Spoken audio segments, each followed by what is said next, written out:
Hello everyone, welcome back to our channel English माध्यम के platform पे मैं हूं आपकी एडुकेटर प्रियंका ठाकुर और हम सॉल्व कर रहे हैं एडिटोरियल बेस्ड प्रैक्टिस एक्सरसाइज।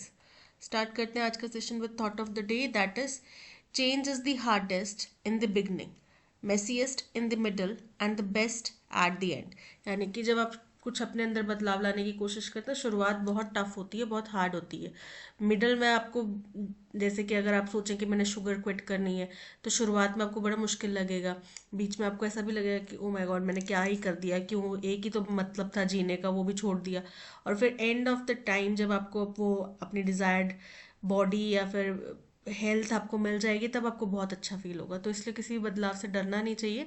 शुरुआत टफ होती है, इस चीज़ का पता होकर भी कई बार मुश्किल हो जाता है शुरुआत करना। तो अपने लाइफस्टाइल को अगर बदलना है, चेंज करना है, तो उसके लिए शुरुआत करनी पड़ेगी।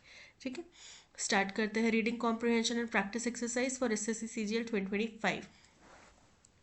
The sharp rise in urea and diammonium phosphate।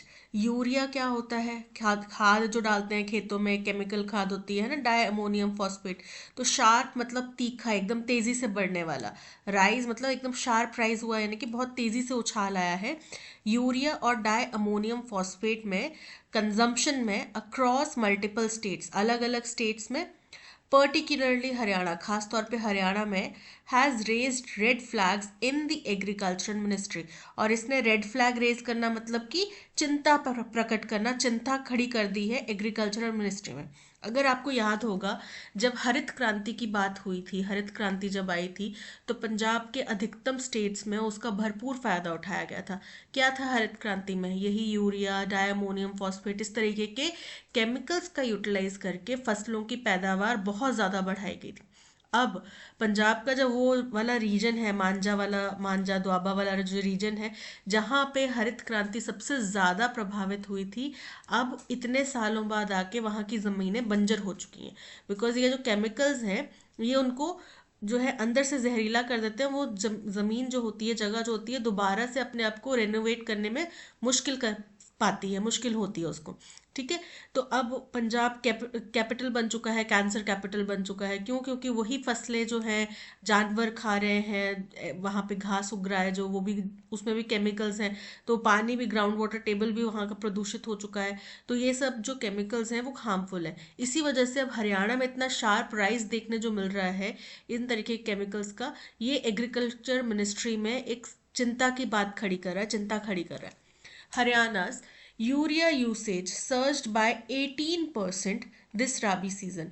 अब ये जो राबी फसल का सीजन है, इसमें हरियाणा का जो यूरिया का यूजेज है, उसका जो इस्तेमाल है, उसमें सर्ज आया है, उछाल आया है। कितना? 18% का उछाल आया है।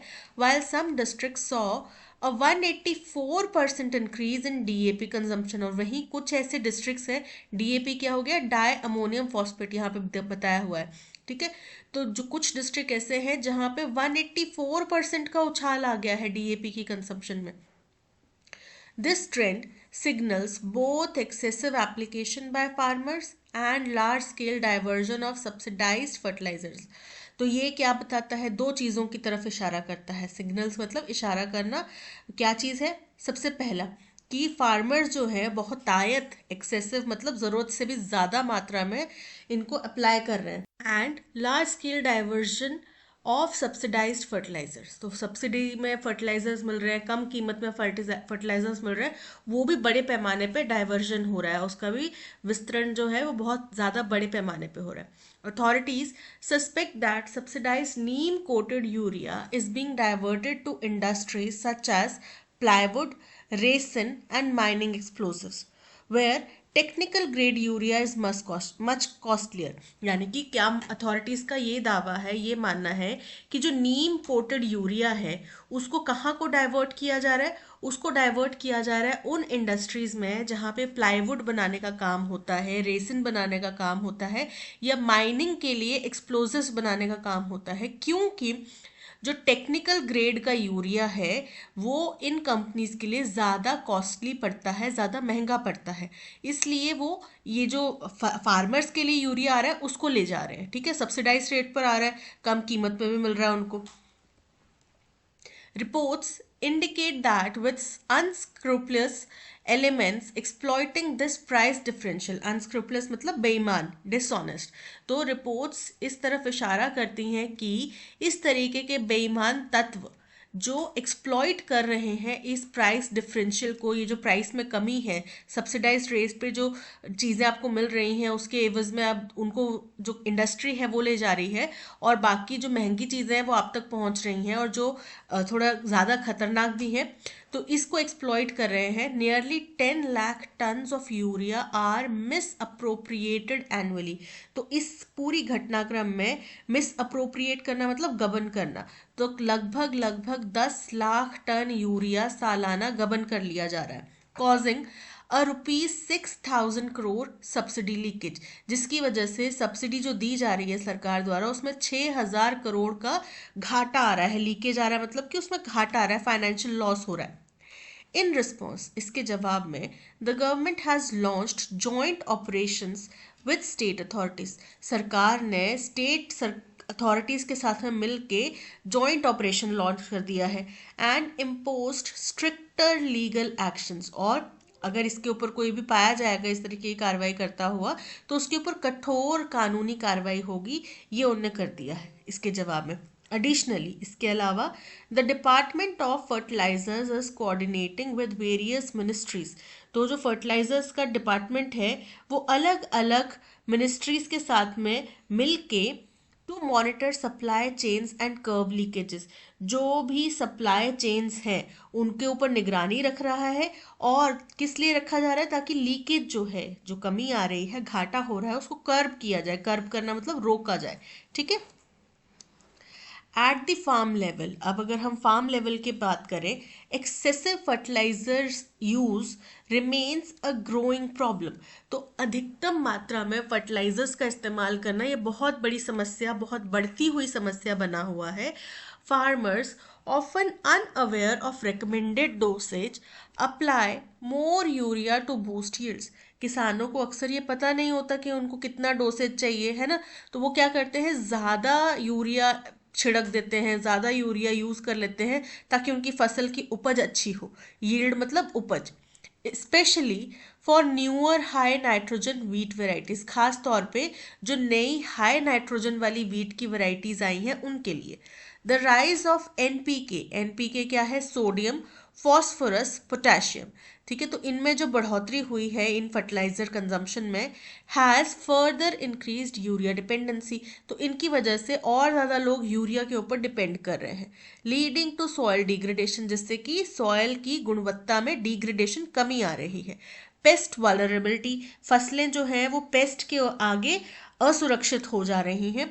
एंड ग्राउंड वाटर कंटेमिनेशन, और जो हमारा पीने का ग्राउंड वाटर का पानी है वो भी कंटेमिनेट हो रहा है, यानी कि दूषित हो रहा है।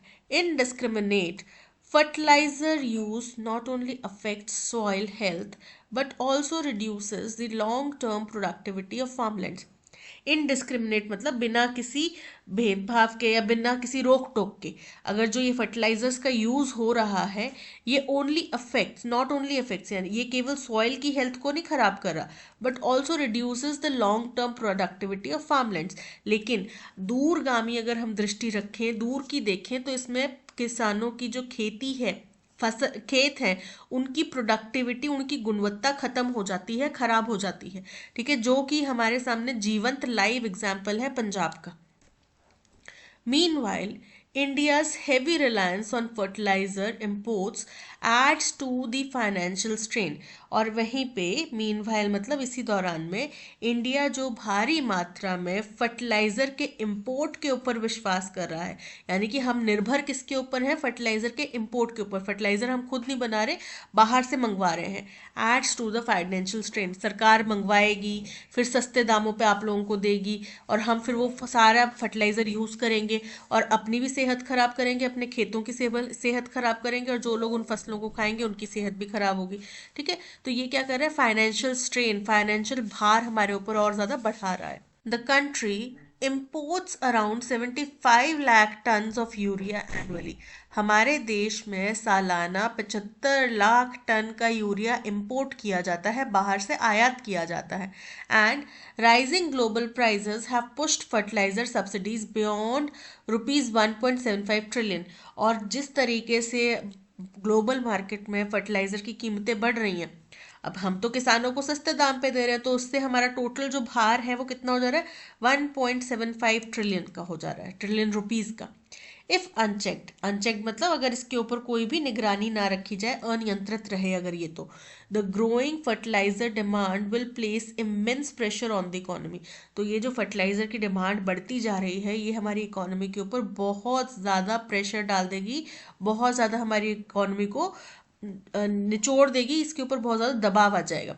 The government must strengthen fertiliser trekking.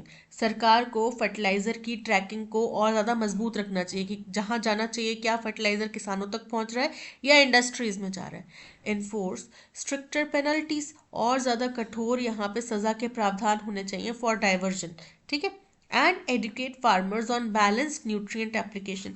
और हमें किसानों को भी ये बताना चाहिए कि आपको कितनी मात्रा में फसल, उनको एडुकेट करना है, बता, उसके ऊपर लिखा हुआ है, पैकेट के ऊपर लिखा हुआ है, जो बोरी आती है उसके ऊपर लिखा हुआ है, लेकिन नहीं पता किसान को कि कितनी मात्रा में कितना पानी मिला के क्या चीज़ करके कैसे डालना है. तो आप उनको एडुकेट कीजिए. ठीक है. Left unchecked, this crisis will not only burden taxpayers but also strain the economy. अगर ये अनियंत्रित छोड़ दिया गया, लेफ्ट अनचेक मतलब अगर अनियंत्रित छोड़ दिया गया, तो ये जो समस्या है, क्राइसिस है, ये ना केवल टैक्स पेयर के ऊपर और ज़्यादा अतिरिक्त भार लाएगा, बल्कि हमारी इकोनॉमी के ऊपर भी और ज़्यादा तनाव लाएगा, दबाव लाएगा. डैमेज द एनवायरनमेंट, हमारे वातावरण को भी परेशान करेगा, खराब करेगा, दूषित करेगा. जेपर्डाइज एग्रीकल्चरल सस्टेनेबिलिटी, और लॉन्ग टर्म में हमारी एग्रीकल्चरल पावर जो है उसको भी जेपर्डाइज कर देगा, यानी कि खतरे में डाल देगा. तो ये था पैसेज. फर्टिलाइजर्स के बढ़ते हुए इस्तेमाल के ऊपर यहाँ पे चिंता जाहिर की गई है. ठीक है. किस तरीके से जो सब्सिडाइज्ड फर्टिलाइजर्स हैं उनको डाइवर्ट किया जा रहा है, उसके एवज में जो इंडस्ट्रियल ग्रेड के फर्टिलाइज़र हैं वो इस्तेमाल किसानों द्वारा किए जा रहे हैं. उसके बावजूद उनको ये भी नहीं पता कि कितनी मात्रा में इस्तेमाल करना है, सब्सिडी सरकार इसके ऊपर दे रही है. तो मतलब ये फर्टिलाइज़र की जो पूरी बातचीत है, ये हमारे ऊपर चौतरफा मार की तरह है. हमारी फसलें भी खराब होंगी, इकोनॉमी भी डैमेज होगी, जो टैक्स पेयर का पैसा है वो भी खराब होगा, हमारी सेहत भी खराब होगी, और हमारी ज़मीन की सेहत भी खराब होगी. ठीक है. तो हर तरीके से एक देश को गरीब और गरीब और गरीब करने की प्रयास है. What is the tone of the passage. Passage की टोन कैसी है? कॉशनरी, चिंताजनक है, सावधानी बरतने के लिए कह रही है, बिल्कुल करेक्ट है. ठीक है. सेलिब्रेटरी, जश्न मना रहे हैं, अरे वाह हम इतना फर्टिलाइजर यूज कर रहे हैं, 1.75 ट्रिलियन का हमें नुकसान हो रहा है, कितनी खुशी की बात है. नहीं ना, सेलिब्रेटरी नहीं है. ह्यूमरस, मजाकिया है, व्यंगात्मक है, नहीं है. इनडिफरेंट है, कोई ऐसा टॉपिक है जिसके होने नहीं होने से हमें कोई फर्क नहीं पड़ता. ठीक है, वो लोग जो कर रहे हैं करने दो, हमें फ़र्क पड़ेगा. हमारी इकोनॉमी, हमारे टैक्स पेयर्स का पैसा, हमारी फसलों की जो गुणवत्ता है वो, हमारी हेल्थ, हर चीज़ के ऊपर फ़र्क पड़ेगा. ठीक है. डायरेक्टली इनडायरेक्टली हर चीज़ कनेक्टेड है. ठीक है. क्योंकि जो फसलें इतने ज़्यादा केमिकल से उगाई जाएंगी, उन्हीं का फॉडर बनता है, वही फॉडर हमारे मवेशी खाएंगे, मवेशी खाएंगे तो वही दूध हम लोग पियेंगे. तो हम रोटी में भी जहर खा रहे हैं और दूध में भी जहर खा रहे हैं. तो अंदर क्या बन रहा है? कैंसर बन रहा है. इस तरीके की समस्याएं उत्पन्न हो रही हैं. सो इनडिफरेंट नहीं है, तो कैसा है? कॉशनरी है. Option A is correct. What is the main theme of the passage. Passage की मेन थीम क्या है? The shift from crop cultivation to livestock farming. हमने इस बारे में चर्चा करी कि भाई आपको फसलें वसलें उगाना छोड़ो, आप ना मवेशी वगैरह पाल लो. नहीं ना, इनकरेक्ट है. Misuse of fertilisers and its harmful impact on agriculture and the economy. बिल्कुल करेक्ट है. हमने फर्टिलाइजर्स का गलत तरीके से इस्तेमाल, डाइवर्टेड इस्तेमाल, उसके बाद में उसका क्या नुकसान हो सकता है एग्रीकल्चर के ऊपर भी, इकोनॉमी के ऊपर भी, ये भी हमने पढ़ा. So option B is correct. Why has the agriculture ministry raised concerns over the increased consumption of urea and DAP in Haryana? क्यों इसकी मात्रा में बढ़ोतरी की चिंता जाहिर करी है हरियाणा ने? क्योंकि अगर ज़्यादा मात्रा में लगाएंगे, यूटिलाइज करेंगे, तो वो हमारी फसलों के लिए अच्छा नहीं है ना, उनकी सेहत के लिए अच्छा नहीं है। दूसरी चीज, एक जो नुकसान यहाँ पे देखा गया वो कि डाइवर्ट किया जा रहा है यूरिया।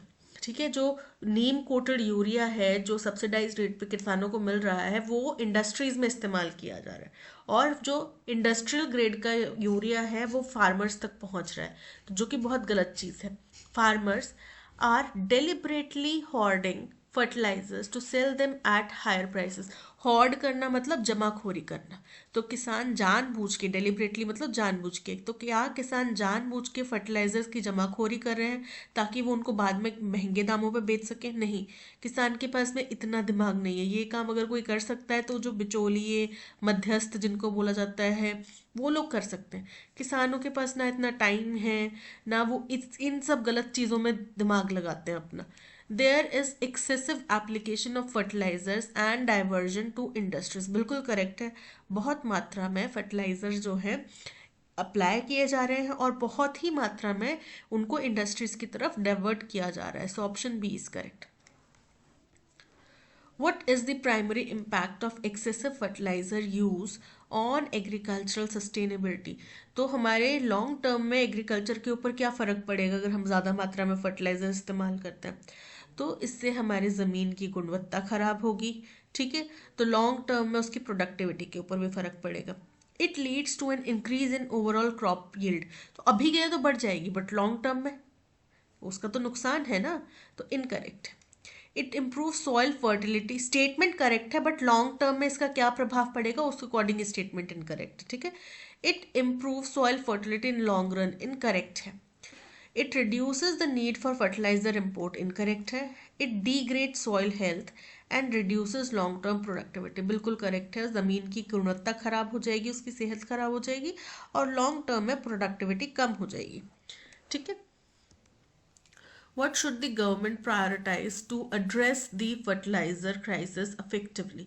बोल रहे हैं सरकार को क्या प्राथमिकता रखनी चाहिए, उनकी क्या प्राथमिकता होनी चाहिए अगर वो इस फर्टिलाइजर क्राइसिस से निपटना चाहते हैं प्रभावशाली ढंग से। तो क्या होना चाहिए उनको? जो ट्रैकिंग है कि भाई जहाँ के लिए फर्टिलाइज़र जाने चाहिए क्या वहीं पे हो रहे हैं, जा रहे हैं। अगर कोई ऐसा करता है, गलत तरीके से उसको इस्तेमाल कर रहा है, तो उसके ऊपर स्ट्रिक्ट फाइन्स होने चाहिए, पेनल्टीज होनी चाहिए। और सबसे बड़ी चीज़, किसानों को समझाना पड़ेगा, उनको सिखाना पड़ेगा, बताना पड़ेगा कि कितनी मात्रा जो है वो बैलेंस्ड मात्रा है, कितनी मात्रा इस्तेमाल करनी है, कौन सी चीज़ कैसे इस्तेमाल करनी है। ठीक है, अननेसेसरी ओवर यूटिलाइजेशन नहीं होना चाहिए। Increase fertiliser production to meet growing demand, incorrect है। फर्टिलाइजर प्रोडक्शन अगर हम अपने ही देश में स्टार्ट करेंगे ना, देखो हमारी इकोनॉमी के लिए तो फ़ायदा है, हमें बाहर से इम्पोर्ट नहीं करना पड़ेगा, हम एक्सपोर्ट भी कर सकते हैं, है ना, फ़ायदा है। लेकिन हमारे किसान डबल मात्रा में इस्तेमाल करेंगे, तो ये इनकरेक्ट है। Strengthen tracking, enforce penalties and educate farmers on balanced use, बिल्कुल करेक्ट है। यही 3 कदम इस्तेमाल करने चाहिए सरकार को, ताकि वो फर्टिलाइज़र का जो इस्तेमाल गलत हो रहा है, ज़्यादा हो रहा है, उसको रोक सके। So option B is correct. Select the most appropriate form of comparative degree that can substitute the underlined segment in the given sentence. ठीक है, Neha's house is far from the city than everyone else. अब यहाँ पे comparison हो रहा है कि नेहा का घर बाकी सब लोगों के कंपैरिजन में शहर से ज़्यादा दूर है। अगर तो ये बात होता फार फ्रॉम द सिटी, कि शहर से बहुत दूर है, तो फार ठीक था कि ठीक है शहर से बहुत दूर है। लेकिन जब कंपैरिजन कर रहे हैं तो क्या हो जाता है, फारदर। दूसरों के साथ भी तो कंपैरिजन करना है, फार तो आपने बता दिया, लेकिन दूसरों के साथ कंपैरिजन के लिए दैन जो आ रहा है उसके साथ में क्या आएगा, फारदर। फर्दर मतलब इससे आगे, मोर फार, ज़्यादा फार, तो मोर फार की ज़रूरत नहीं है। Far from the city too, incorrect है। Farther from the city than everyone else's, option D is correct. Incorrectly spelled word बताना है, एग्जैजरेट, एग्जैजरेट मतलब बढ़ा चढ़ा के बताना, तो इसकी स्पेलिंग करेक्ट है। कनोसर, जो व्यक्ति किसी स्वाद में माहिर हो कि हाँ इसका ये स्वाद है, इसका ये स्वाद है, इसमें ये चीज़ें डली हुई हैं, टेस्ट से बता दें, वो हो गया कोनाइजर। परसिवरेंस, परसिवरेंस होता है दृढ़ निश्चय, लगातार निरंतर प्रयास करने की जो क्षमता है वो, तो उसकी स्पेलिंग इनकरेक्ट है। पर जे व आर ए एन सी ई क्या होते हैं, P E R S E VERANCE, perseverance, option C is correct. Camouflage, camouflage मतलब अपने आसपास के वातावरण के साथ में मिल जाना ताकि आप छुप सको। जैसे कि गिरगिट करता है, कैमोफ्लाज करता है। जो आर्मी वालों की यूनिफॉर्म्स होती हैं, जंगली ड्रेस जो होती है, वो उसी तरीके की होती है कि वो आसपास की पत्तियों में कैमोफ्लाज कर पाए, छुप जाए। ठीक है, so option C is correct. Elevation, elevation मतलब उत्थान, उन्नति। ठीक है, एंटोनिम क्या हो जाएगा? डिक्लाइन, कमी, डिमोशन। क्रिएशन, क्रिएशन मतलब किसी चीज का बनाना, निर्माण करना। डिमोशन मतलब गिरावट, नीचे गिरना। प्रेजेंटेशन, प्रेजेंटेशन का मतलब होता है प्रस्तुत करना। प्रमोशन, प्रमोशन मतलब अगेन पदोन्नति। तो प्रमोशन और एलिवेशन क्या हो गए? सिनोनिम हो गए। और एलिवेशन और डिमोशन क्या हो गए? एंटोनिम्स हो गए। So option B is correct. When I was studying economics in Delhi University, Ritu was senior than me. अब ये हमने शायद एक दो दिन पहले के टॉपिक में भी पढ़ा था कि जो adjective senior, junior, superior, inferior इस तरीके के होते हैं, वहाँ पे preposition टू का इस्तेमाल होता है बजाय कि दैन के, कंपैरेटिव डिग्री में। ठीक है, तो यहाँ पे आपने बताना है वो मुझसे सीनियर है, तो सीनियर दैन मी की बजाय senior to me. Okay, senior to me. A में एरर है। Chocolate can be dash without milk, कि मिल्क के बिना भी आप चॉकलेट को बना सकते हैं। तो chocolate can be made without milk, बनाने की प्रक्रिया बात कर रहे हैं। Made, made, making, make. अब मेकिंग और मेक क्यों नहीं हुआ? क्योंकि चॉकलेट कैन बी मेड जो है ये पैसिव वॉइस में है। अब पैसिव वॉइस में है तो वर्ब की कौन सी फॉर्म आनी चाहिए? मेड आना चाहिए। ठीक है, तो पैसिव वॉइस में मेड आ जाएगा, यानी कि ऑप्शन ए और ऑप्शन बी वैलिड है, सी और डी एलिमिनेट हो जाते हैं। Mix cocoa butter, sugar and a puree of fermented roasted cocoa beans and you dash a perfectly respectable dark chocolate and you have, you के साथ में क्या आएगा? have आएगा, has नहीं आएगा। and you have a perfectly respectable dark chocolate, option B is correct. Science explorer explores and explains the natural world through observation and experimentation. अब ये साइंस यानी कि जो साइंस हमारी स्टडी की जो भाषा होती है, जिसमें हम बायोलॉजी, केमिस्ट्री, ये सब सब्जेक्ट्स आते हैं, हो गया साइंस। स्पेलिंग क्या होते हैं? SCIENCE, ये होते हैं साइंस के स्पेलिंग। तो क्या होगा? SCEI नहीं, SCIENCE, option B is correct. बोल रहे हैं साइंस क्या करती है? एक्सप्लोर करती है, खोजती है, जांचती परखती है, पूरी चीज़ों को खगालती है। एक्सप्लेन करती है नेचुरल वर्ल्ड की दुनिया को, नेचुरल वर्ल्ड को ऑब्जर्वेशंस की और एक्सपेरिमेंटेशन की सहायता से। So option B is correct.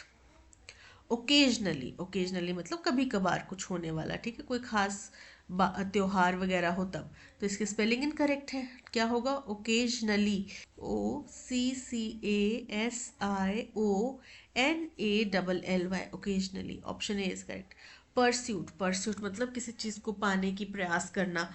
Obliterate, किसी चीज के पूरी तरीके से ना नामो निशान मिटा देना। उसको चाहे आप तबाह कर दो, चाहे डिस्ट्रॉय कर दो, चाहे आप छुपा दो, पर उसका कुछ मतलब एक हल्का सा कतरा भी ना मिले, किसी को सबूत ना मिल जाए, तो हो गया ऑब्लिटरेट। सिनॉप्सिस, सिनॉप्सिस क्या होता है? जो भी कहानियाँ वगैरह होती हैं उसमें आपने कभी सुना होगा कि इस कहानी का सिनॉप्सिस क्या है। तो वो क्या होता है? छोटा सा समरी, पूरी कहानी की छोटी सी समरी। तो यहाँ पे ऑप्शन ए के स्पेलिंग इनकरेक्ट है, सॉरी ओकेजनली के स्पेलिंग करेक्ट इनकरेक्ट है, option A is correct. My teacher is very diligent, diligent का मतलब क्या होता है? परिश्रमी, मेहनती। एंटोनिम क्या हो जाएगा? आलसी। काइंड, दयालु। हार्ड वर्किंग, मेहनती। आइडल, आइडल मतलब जो आलसी है, कुछ नहीं करता। स्किलफुल, स्किलफुल मतलब कुशल। तो option C idle is correct. After spending hours working non-stop on the project, the team decided to dash and go home.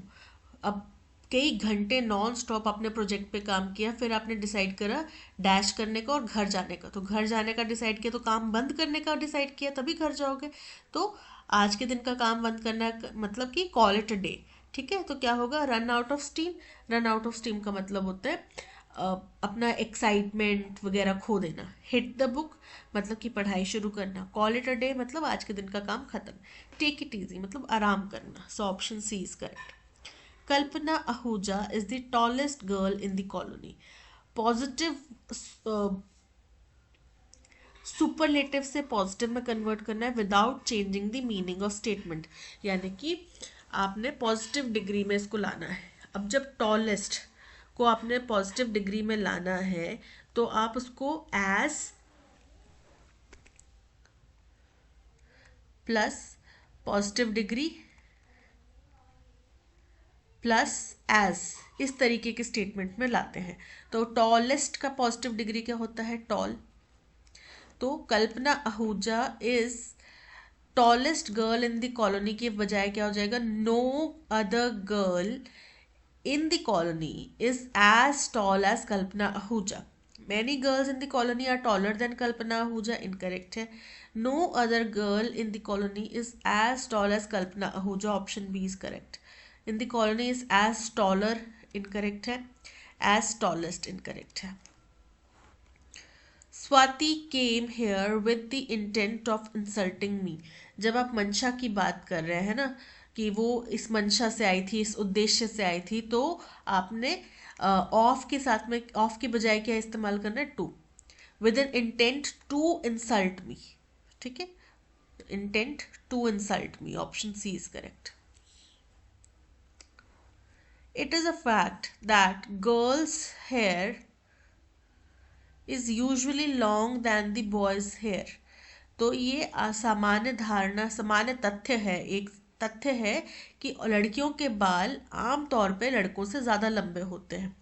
ठीक है, तो लॉन्ग दैन, कंपैरेटिव डिग्री में लॉन्ग नहीं आता, लॉन्ग का कंपैरेटिव फॉर्म क्या होता है? Longer, longer than boys hair. So error कहाँ है? लॉन्ग। ऑप्शन बी में एरर है। कंजेनियल, कंजेनियल का मतलब होता है किसी चीज़ के अनुरूप, किसी चीज़ के अनुकूल। ट्रिवियल मतलब बहुत तुच्छ। एथिकल, एथिकल मतलब नैतिक। इग्नोरेंट मतलब जिसको आपको किसी चीज़ का ज्ञान नहीं है। प्लेजेंट, प्लेजेंट मतलब कि सुखद, आनंददायक। तो कंजेनियल क्या हो गया? अनुकूल किसी चीज़ के, यानी कि प्लेजेंट जो आपके मेरे अनुकूल है तो मेरे लिए सुखद है, वो अच्छी चीज़ है। तो option D pleasant is correct. In and dash endeavour, endeavour का मतलब होता है प्रयास। ठीक है, to improve the environment of their society they planted many trees surrounding the parking area. तो एक प्रयास के तौर पे कि अपने एनवायरमेंट को बेहतर करें अपने सोसाइटी के, उन्होंने पार्किंग एरिया के आसपास बहुत सारे पेड़ लगा दिए। एक्सटेसी, एक्सटेसी का मतलब होता है बहुत ज़्यादा परम सुख की, परम सुख की प्राप्ति, वो हो गया एक्सटेसी। एपिटोम, एपिटोम मतलब प्रतिमा। ठीक है, या वो मूर्त है, वो प्यार की एपिटोम है। She is the epitome of love, तो वो क्या हो गया? प्यार की मूर्त है। एम उद्देश्य। एक्सियोम, एक्सियोम का मतलब होता है एक ऐसा सिद्धांत, एक ऐसा तथ्य जो अपने आप में ही सत्य है। ठीक है, सूरज पूरब से निकलता है, ये स्टेटमेंट अपने आप में ही सत्य है, एक्सियोम है। एम उद्देश्य और एंडेवियर प्रयास, उद्देश्य, लक्ष्य। ठीक है, तो ऑप्शन सी इज करेक्ट। हमें वो स्टेटमेंट ढूंढना है जो ग्रामेटिकली करेक्ट, जिसमें ग्रामेटिकल एरर है। She usually walks her dog in the park every morning. Correct है स्टेटमेंट, कोई एरर है इसमें? नहीं, कोई एरर नहीं है कि वो आमतौर पे अपने डॉग को सुबह सुबह मॉर्निंग में पार्क में घुमाती है। They play chess together on weekends, वो वीकेंड्स पे चेस खेलते हैं एक साथ। करेक्ट है। The train leaves the station at 8 AM every day, रोज 8 बजे सुबह ये ट्रेन इस स्टेशन से चली जाती है, ये भी करेक्ट है। He don't like spicy food, simple present tense में आप एक बात बोल रहे हैं। ठीक है, ही क्या है? थर्ड पर्सन है और ही सिंगुलर है, तो थर्ड पर्सन सिंगुलर प्रोनाउन हो गया, तो डोंट की बजाय क्या आ जाएगा? Doesn't. He doesn't like spicy food. So option D में एरर है। That was a jolly story, jolly मतलब खुश मिजाज, खुश वाली, हंसी हंसी वाली, खुशी खुशी वाली, हैप्पी वाली।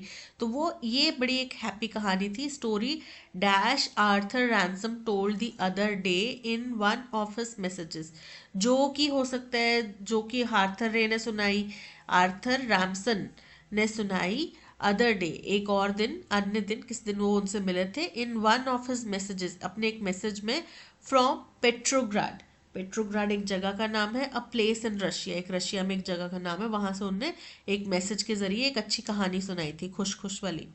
A stout old lady was walking. Stout मतलब, अब स्टाउट के ना दो तीन मीनिंग होते हैं। एक मीनिंग होता है बड़ा ही डार्क, झुका हुआ सा, सॉरी डार्क और गंभीर सा। और एक होता है स्टाउट का मतलब लंबा चौड़ा, ऊंचा लंबा खट्टा गट्टा। तो यहाँ पे स्टाउट ओल्ड लेडी हो रहा है, तो हो सकता है कि वो ऊंची लंबी सी या फिर डार्क कलर की लेडी हो, ओल्ड। तो वो एक वृद्ध महिला है। वॉज वॉकिंग, वो चल रही थी।